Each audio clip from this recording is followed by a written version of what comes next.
মই ভয় খাওঁ নেকি ক'বা ভিডিঅ' আৰু কেছ লৈ হিমন্ত বিশ্ব শৰ্মাই ভয় খায় নেকি এইটো আপোনালোকে নাভাবিব জীৱনতে নাভাবিব বাঘে কেতিয়াও ঘাঁহ নাখায় এইটো ধৰি ল'ব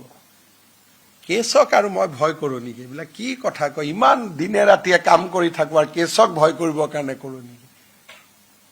যদি কেছক ভয় খালোহেঁতেন তেতিয়াহ'লে আপোনালোকৰ ভয়ত মই কেতিয়াবাই পলালোহেঁতেন অসম এৰি গতিকে কেছক মই ভয় নকৰোঁ এইটো লৈ টেনশ্যনে নল'ব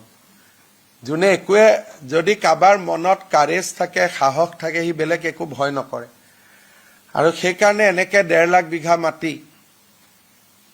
খালী কৰি দিলো কোনে ভাবিছিলে কোনেওতো ভাবা নাছিলে যে পাৰি বুলি গতিকে এইটোৱে সাহস অসমৰ মানুহৰ আশীৰ্বাদত মোৰ দেহত বহুত সাহস হৈ গ'ল অসমীয়া মানুহে সাহস দিছে যে এই পাৰ্টি বাংলাদেশী মুছলিম বিলাকৰ ওপৰত জবৰদস্ত হামলা হ'ব লাগে